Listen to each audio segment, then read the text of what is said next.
Hai Sobat Info, ketika kamu memutuskan untuk pergi mengunjungi tempat-tempat yang baru dan jauh dari rumah, entah itu keluar kota, luar pulau, bahkan mungkin keluar negeri, kamu akan merasakan sesuatu yang berbeda.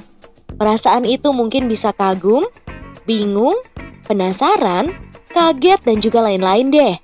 Perasaan ini bisa disebut sebagai culture shock, di mana culture shock dalam bahasa Indonesia sering disebut dengan gegar budaya. Gegar budaya sendiri sering diartikan sebagai sebuah perasaan kaget, bingung, dan juga emosi yang berkecambuk karena seseorang berada di daerah yang memiliki budaya serta kebiasaan yang berbeda. Perasaan culture shock timbul karena seseorang yang berada di tempat baru susah sekali untuk melakukan diadaptasi dan asimilasi kebudayaan yang baru. Sehingga hal ini membuat orang tersebut sulit untuk mengenali dan mengerti hal-hal yang ada di tempat baru tersebut. Ini disebabkan juga karena seseorang masih terbawa emosi atau terbayang negara asal mereka, sehingga selalu membuat perbandingan-perbandingan dengan apa yang ia lihat. Banyak orang yang berkunjung ke Jepang akan mengalami culture shock. Kali ini, kamu akan mendapatkan beberapa hal yang menyebabkan terjadinya culture shock saat kamu berkunjung ke Jepang. Loh, kok bisa ya? Nah, kalau kamu penasaran, yuk simak informasinya di video kali ini. Tapi sebelum masuk ke pembahasannya, jangan lupa nih untuk klik tombol subscribe dan nyalakan lonceng notifikasi di bawah video ini, terutama buat kamu yang baru gabung di channel kami. Dan jangan lupa like-nya ya kalau kamu suka informasi dari kami. Simak pembahasannya sampai akhir ya. Agama yang dianut orang Jepang. Masyarakat Jepang mengartikan sebuah agama atau Tuhan menjadi sesuatu yang terpisah. Agama merupakan sesuatu yang paling pribadi dan tidak boleh diusik oleh siapapun. Oleh karena itu, saat kamu bertemu dengan orang Jepang, jangan sampai deh kamu menanyakan atau membicarakan agama dengan mereka ya. Hal ini tentu akan mengganggu pikiran mereka dan membuat mereka berkesan bahwa kamu adalah orang yang terlalu selektif dalam berteman. Jarang ada air untuk bercuci di toilet umum. Kamu mungkin akan kebingungan deh saat kamu ke toilet dan tidak menemukan air, karena mungkin hanya terdapat kertas tisu. Jika kamu sudah berpengalaman, mungkin bisa membawa air sendiri dari rumah ya.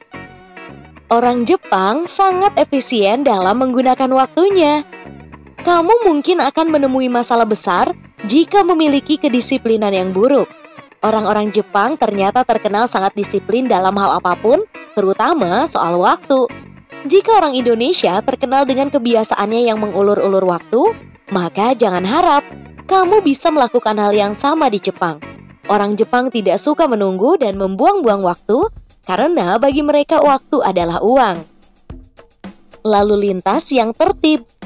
Nah, orang Jepang juga sangat tertib dalam berlalu lintas. Jadi kemungkinan untuk mendapatkan kemacetan pun sangat jarang, berbeda dengan di Jakarta. Dalam kendaraan umum pun juga akan tertib. Jarang sekali ada kendaraan yang kelebihan muatan atau penumpang. Hal yang harus selalu diingat saat naik kendaraan umum adalah mendahulukan orang tua, ibu hamil, orang cacat, tidak boleh berisik, jangan makan terlalu dekat, jangan membawa terlalu banyak barang, jangan bermake up, dan jangan menelepon ya. Orang Jepang sangat menjaga kebersihan. Jika kamu ingin membuang sampah, maka perhatikan dulu sekelilingmu. Apakah terdapat tempat sampah atau tidak? Jika tidak, maka simpanlah dulu sampai kamu menemukan tempat sampah. Setelah menemukan tempat sampah, buanglah sampah sesuai dengan jenis sampahnya. Jika kamu tidak melakukan hal ini, bersiap-siaplah untuk berurusan dengan petugas kebersihan. Budaya makan dan minum di Jepang. Yang pertama adalah budaya makan. Jepang terkenal dengan makanan yang segar dengan cita rasa yang masih asli. Mungkin orang Indonesia menyebutnya dengan mentah atau setengah matang. Akan tetapi, makan di Jepang disebut sebagai the healthy food in the world karena kesegarannya.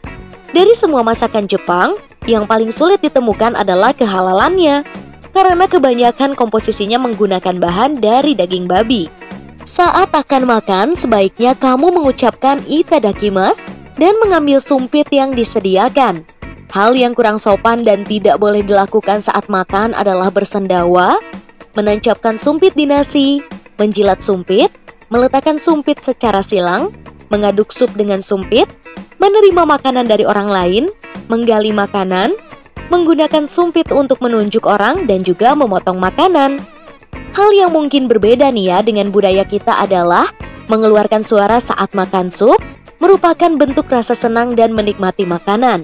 Mungkin jika di Indonesia, itu adalah hal yang kurang sopan, bukan? Yang kedua adalah budaya minum. Kamu harus tahu bahwa teh dan juga shake adalah minuman yang sangat terkenal di Jepang. Namun, aturan saat minum teh juga harus kamu pahami. Cara duduknya adalah dengan bersimpuh, sama seperti para sinden Jawa saat menyanyi di kesenian wayang. Nah, sebelum meneguk teh, cangkir diletakkan di telapak tangan kiri dan putar cangkir sekitar 180 derajat dengan tangan kanan. Jangan sampai lupa hal ini jika kamu tidak ingin dianggap tidak sopan. Karena motif cangkir harus terlihat yang mengartikan bahwa kamu benar-benar menikmati tehnya. Selanjutnya yang harus kamu tahu adalah minum seks sudah menjadi budaya sejak lama di Jepang. Nah, biasanya akan dilakukan setelah pulang kerja atau di malam hari. Saat minum seks bersama, kamu harus menunggu seseorang mengatakan kampai, baru yang lainnya bisa minum. Ketika ingin menuang seks, hendaknya tuang juga nih untuk yang lainnya. Jika ada gelas yang kosong, pasti akan orang lain yang mengisinya. Jika kamu sudah merasakan pusing dan tidak ingin minum lagi, sebaiknya habiskan seks dalam gelas kamu sampai acara selesai, jangan sekali teguk ya. Berkomunikasi dengan orang Jepang. Nah, sebaiknya saat kamu berkomunikasi dengan orang Jepang, kamu menggunakan kata-kata formal ya. Untuk yang sudah akrab mungkin akan berbeda. Akan tetapi memang lebih baik untuk kamu selalu menggunakan kata-kata formal. Surat dan bahasa isyarat masih sering digunakan di Jepang meski sudah ada telepon. Jadi, semua hal ini tidak membuatmu kaget ya. Musim di Jepang. Kamu tentunya sudah tahu bahwa Jepang memiliki 4 jumlah musim, yaitu musim semi, musim gugur, musim dingin, dan musim panas. Tentunya kamu akan senang kalau menjumpai musim semi dan musim gugur, karena pemandangannya sangat indah. Akan tetapi, jika musim dingin telah tiba, suhunya bisa mencapai minus 10 derajat Celcius. Jadi, kamu harus siapkan jaket tebal karena akan mengeringkan kulit, bahkan membuat kulit kamu pecah-pecah. Nah, untuk musim panas, suhunya bisa mencapai 38 derajat Celcius loh. Jadi, pakailah pakaian yang mudah menyerap keringat dan jangan terlalu tebal ya. Budaya mentraktir. Jika kamu masih bersekolah atau kuliah, kamu akan menjadi orang yang beruntung deh. Karena kebudayaan yang berkembang, jika kamu makan bersama orang yang sudah bekerja, mereka tentu akan mentraktir kamu.